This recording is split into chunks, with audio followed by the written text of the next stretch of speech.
Գյուրջան Կասկադ, ցանկացած համեմատություն մեր օգտին է։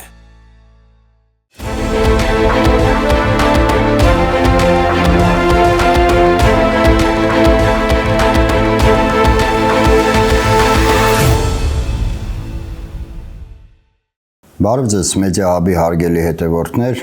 այսօր կանդրադառնանք այն հերթական ականին,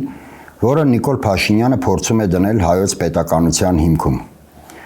Երեկ ազգային ժողովում կառավարության հետ հարց ու պատասխանի ժամանակ Նիկոլ Փաշինյանը հայտարարեց, որ 1991 թվականին անկախության հռչակագրի ժամանակ չէր հստակ երևում այն նախագիծը, որով Հայաստանը պետք է առաջնորդվեր առաջ։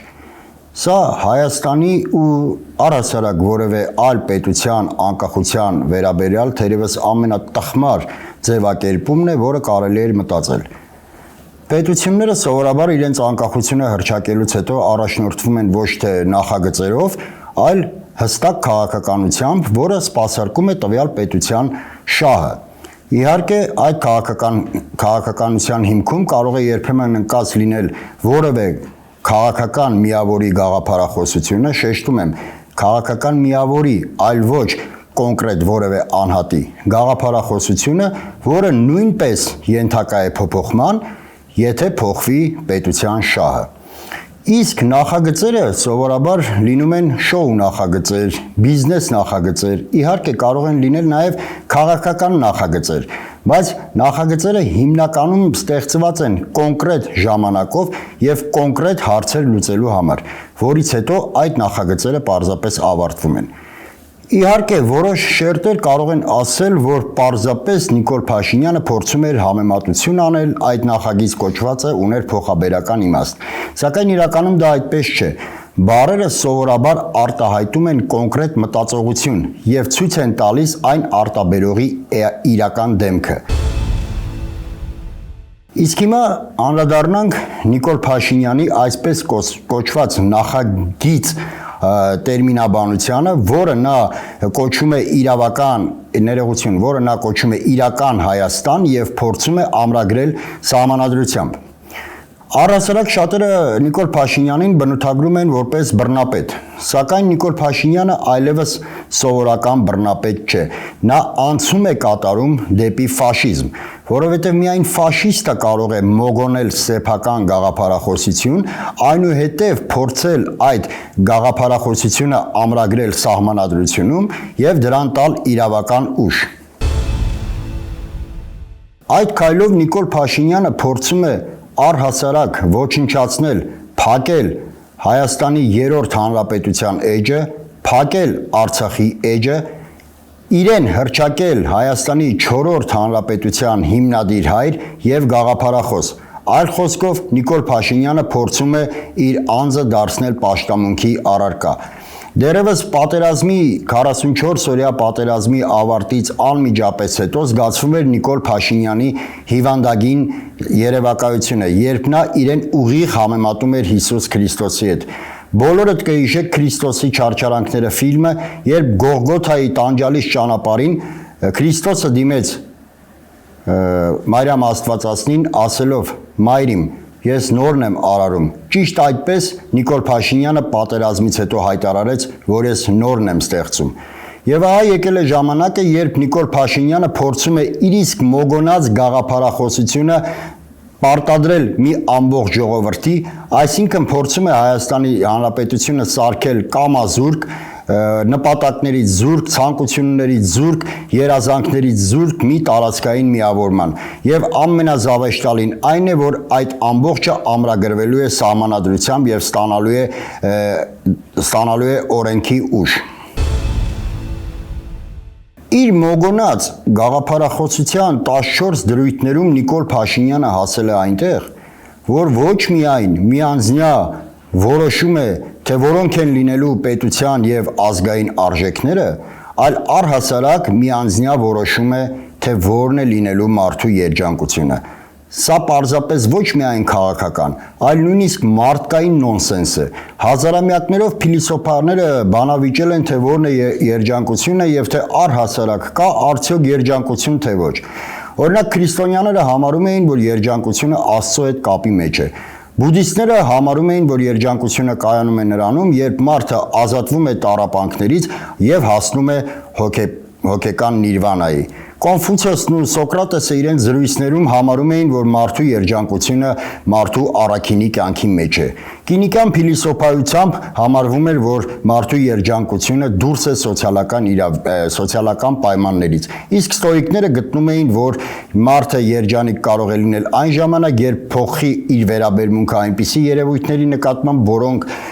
որոնց վրա ազդել ուղղակի չի կարող։ Սպինոզան համարում էր, որ չկա երջանկություն, չկա դժբախտություն, այդ բոլորը պարզապես մարդու սուբյեկտիվ ընկալումներն են, իսկ Սոլոնը գտնում էր, որ մարդը միայն այն ժամանակ կարող է երջանիկ լինել, երբ արդեն կանգնած լինի մահվան շեմին։ Այդ ժամանակ կարող է գիտակցել արդյոք երջանիկ է եղել իր կյանքը, թե ոչ։ Այսպես կարելի է անվերջ շարունակել, բայց այլևս որևէ իմաստ չկա, որովհետև պարզվում է, որ Նիկոլ Փաշինյանը մարդու երջանկությունը սահմանում է հրամանագրով, իր սեփական ընկալումներից ելնելով։ Ինչ վերաբերում է Նիկոլ Փաշինյանի մոգոնած գաղափարախոսության մեջ տեղ գտած տարբեր ձևակերպումներին, ապա դրանք ընդամենը պատմական Հայաստան, իրական Հայաստան, կեղծ հակադրման շարունակությունն են։ Առհասարակ, երբ Նիկոլ Փաշինյանը արտաբերում է որևէ միտք, սկզբում այդ միտքը դառնում է ծիծաղի առարկա։ Սկզբում ոչ ոք այդ մտքին առանձնապես ուշադրություն չի դարձնում։ Սակայն պարզվում է, որ Նիկոլ Փաշինյանի արտաբերած յուրաքանչյուր միտք ունենում է իր տրամաբանական շարունակությունը։ Օրինակ կհիշեք, երբ որ առաջին անգամ Նիկոլ Փաշինյանը կեղծ հակադրության մեջ դրեց Արարատ լեռը եւ Արագած լեռը։ Այնուհետև Նիկոլ Փաշինյանը հակադրության մեջ դրեց Հայաստանի պատմություն, թե հայոց պատմություն, թե Հայաստանի Հանրապետության պատմություն։ Նա հարձակումներ գործեց մեր ազգային արժեքների, պետական խորհրդանիշների եւ այլն եւ այլն։ Եվ կյանքը ցույց տվեց, որ այդ բոլորը ընդամենը նախերգանքն էին նրա, որ Նիկոլ Փաշինյանը ի վերջո պետք է այդ բոլոր հակասությունները, հակադրությունները իր հնարած, այդ բոլոր հակադարձումները բերի իմի, ստեղծի իրական Հայաստան կոնցեպտով որևէ գաղափարախոսություն, որը որ այսօր պետք է ապագայում սպասվում է, որ պետք է իր տեղը գտնի սահմանադրությունում։ Աստված մի արասցե, այդ չարաբաստիկ սահմանադրության ընդունումից հետո կստացվի, որ այդուհետ յուրաքանչյուր ոք, ով հակադրվի Նիկոլ Փաշինյանի մտքերին, կհամարվի սահմանադրախախտ։ Յուրաքանչյուր մարդ, ով իրեն կհամարի դժբախտ այն դեպքում, երբ իր դժբախտությունը օրենքով կարգավորված չի լինի եւ կհակասի Նիկոլ Փաշինյանի երջանկության մասին պատկերացումներին, կարող է համարվել սահմանադրախախտ։ Եվ առհասարակ այդուհետ յուրաքանչյուր ոք, ով քննադատության կենթարկի Նիկոլ Փաշինյանին, կարող է դատվել սահմանադրական կարգի տապալման փորձի համար։ Սակայն կա մի շատ կարևոր հանգամանք ևս։ Իրեն 4-րդ հանրապետության հիմնադիր հայր եւ գաղափարախոս հռչակելուն զուգահեռ Նիկոլ Փաշինյանը ուղիղ կատարում է Ալիևի հրահանգը։ Այսինքն Նիկոլ Փաշինյանը հերթական անգամ ադրբեջանական պահանջները մանիպուլացնում է, փորձում է ներկայացնել որպես Հայաստանի ներքաղաքական կամ առհասարակ արտաքին քաղաքական օրակարգ եւ այդպես մանիպուլացնելով կատարում է Ալիևի շատ ուղիղ հրամանները, եթե կուզեք հենց այդպես էլ կարող ենք ձևակերպել Ալիևի Նիկոլ Փաշինյանի մոգոնած այդ գաղափարախոսությունը ադրբեջանահաճո է, որում Հայաստանը չի ունենալու որևէ հեռանկար, որևէ ամբիցիա, որևէ քաղաքական տեսլական եւ որում Հայաստանը զերծ լինելով երազանքներից, իղձերից, նաեւ զրկված լինելով պատմական հիշողություններից, ազգային արժեքներից, միաժամանակ ժողովուրդը վերածվելու է, այսինքն հայ ազգը հրաժարվելով իր ազգային արժեքներից պարզապես վերածվելու է սպառողական մի զանգվածի։ Այս չարաբաստիկ ընթացքը կասեցնելու կա միայն մեկ լուծում։ Եթե մենք չենք ուզում զրկվել մեր ազգային դիմագծից, մեր կենսագրությունից, ինչպես նաև եթե չենք ուզում զրկվել մեր ապագայից, ապա պետք է միասնաբար հակադարձենք Նիկոլ Փաշինյանի այս որոշմանը։ Միասնաբար պետք է մերժենք Նիկոլ Փաշինյանի սահմանադրական այս փոփոխությունների միտքը եւ միասնաբար պետք է կասեցնենք առհասարակ Նիկոլ Փաշինյանի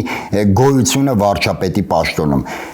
Թյուր է այն կարծիքը, որ Նիկոլ Փաշինյանը չի կարող հավաքել սահմանադրության փոփոխությունների ժամանակ անհրաժեշտ քվեն։ Իհարկե, օրենքով նա չի հավաքի այդ անհրաժեշտ ձայները, սակայն Նիկոլ Փաշինյանը ապացուցել է, որ պատրաստ է ցանկացած կեղծիքի, ցանկացած գնով հասնել իր ցանկացած որոշմանը։ Հետևաբար ես բոլոր քաղաքական ընդդիմադիր ուժերին,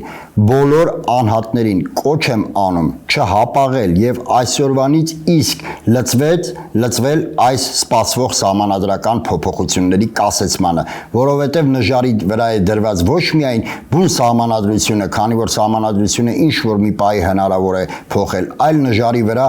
է դրված մեր պետության եւ մեր ապագան։ Եվս մեկ անգամ ուզում եմ կոչ անել միասնաբար այսօրվանից իսկ լծվենք այս սահմանադրության փոփոխությունների կասեցմանը։ Այսօր ասկանը շնորհակալ եմ, կհանդիպենք։ Գյուրջան Կասկադ, ցանկացած համեմատություն մեր օգտին է։